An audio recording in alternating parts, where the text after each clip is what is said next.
Okay, let's talk about App Store Optimization, or what they call ASO. It's basically like SEO, but for app stores. And primarily, most of these tips are more towards Apple's App Store than Google Play's App Store, although they're both similar, very, very similar in how they do things. Specifically, what I've seen and tested is more for the App Store because that drives a lot more activity than Google's. But Google's starting to catch up. But I imagine their algorithm is very, very similar. Now, just like SEO, for Google's secret formula, nobody knows it. Nobody knows what the formula is for Apple's App Store. No matter how much they say they've figured it out, they haven't. It changes all the time. It's like a moving target. But there are some constants that we do know, and the factors we do know that have something to do with how things rank. And if you do more of those things, you can get the higher rankings. But nobody knows exactly the formula and how it's weighted and everything else, because obviously Apple keeps it a mystery, or people could abuse it. So first and foremost, the general algorithm is, and it's the same for Google's too. So this is for the Apple App Store, it's driven by keywords. It's driven by ratings. It's driven by download volume. And I believe, and many others believe, it's driven by relevance. And oh, what a surprise. You hear that word, because in this course, I keep talking about, that mantra of engagement and relevance, relevance and engagement. That something is what someone was searching for or meets their needs, and they engage with it because it's high quality and it's, really meets their needs. So keywords, the title of the app, that's important. That can have some keywords.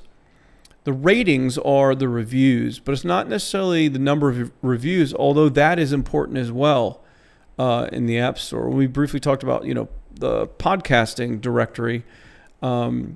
That can be more about the number of reviews, but in the App Store, it's definitely the number of ratings, like, what the average star rating is. If it's a 3.5 star app or 4-star app or whatever it is, the average ratings makes a difference. And, for Apple's purposes, and it's the same way as Amazon's, it makes sense, right? Like, you allow the ratings, you allow other people to say what's good. And so why would you rank towards the top an app that has an average of 1 star and people say this is terrible?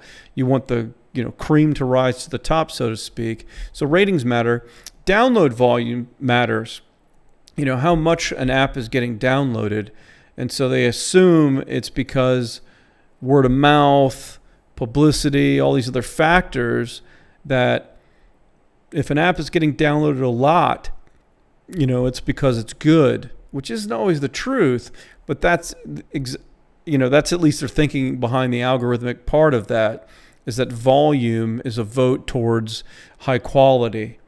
Now, because download volume is, and by the way, the download volume will be directly related to the number of reviews something gets, and ultimately how those ratings shake out because the volume of reviews. Now, download volume is important because in the App Store, just like in other places, like with Google SEO and other things, the rich get richer. You've heard me say this.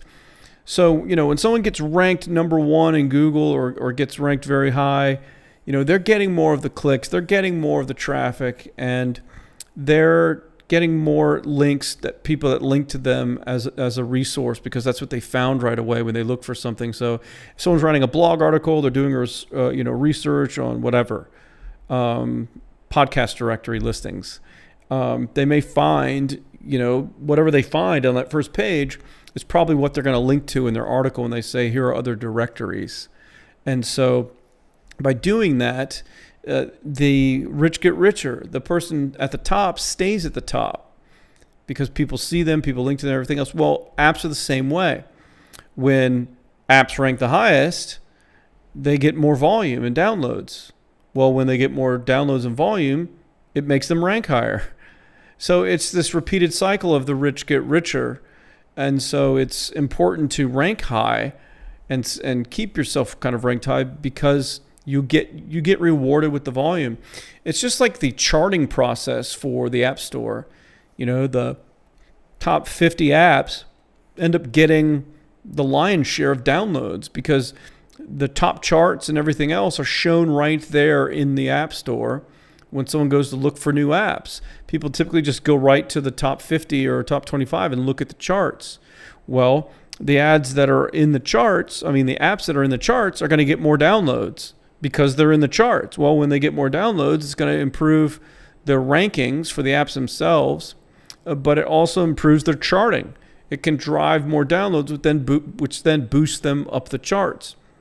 So you'll see a lot of companies do charting campaigns, and I'll talk briefly about charting campaigns where they boost the app into the top 100, hoping that the organic effect of being in the charts takes over. Users see it because it's now like in the top 100 or so, and then they all start downloading because in the charts, and those downloads drive it up even higher in the rankings, which gets even more downloads, which drives it even higher. So download volume has a lot to do with how it ranks in the App Store, even outside of the charts. And then relevance is important. And I believe they're tracking like click-through rate on an app's page. So when you click on an app and you look at its page where it shows the description, the screenshots, the reviews, all that stuff, I believe Apple is now looking at the kind of conversion rates, I should say, not so much the click-through rates, but the conversion rate of that page. So X number of people loaded that page, how many actually clicked to install? Because if that number, that ratio is very low, then there's very low relevance of what's on that page and how it relates to someone that searched for something. So that's probably, and it makes sense, a part of their algorithm. So if you put a great keyword at the beginning of your app title, it can help it rank. And if you have no competition for the keyword, you'll probably rank number one searching for that keyword phrase. It's not a guarantee, but in most cases, that's what will happen. Now, here's where the relevancy part comes in. You want to split test app icon designs. A good app icon can make all the difference in the world. It can double or triple the number of downloads just because the app looks cooler. You'd also want to split test app descriptions. By the way, when I say split test, there's no built-in split testing. You can't just load up a bunch of stuff, rotate easily like you can with AdWords. It's just, you're keeping an eye on the numbers and everything else as you change and test things manually. But you'll want to test your description, write it differently, use different social proof, maybe highlight some of the better review comments, things like that. Make little bullet points about the features of the app, but split test the app description. And then last but not least, split test the screenshots. The screenshots that you show inside that description page really influence the number of downloads. So that's the relevancy part, the icon, the descriptions, the screenshots. The more you can improve the rate at which people come to the page and then say, oh, I want to install this, the better it helps with how your app will rank in the App Store, but along with those other things. If I was to put it in, as far as importance, I would say ratings is probably number one, even above keywords. Ratings and volume are at the top, then keywords, then relevance. But without keywords or keyword structure, nothing could be found, of course. But the weighting of it all, I think, is more into download volume and ratings. But that's basically how you want to optimize for the App Store.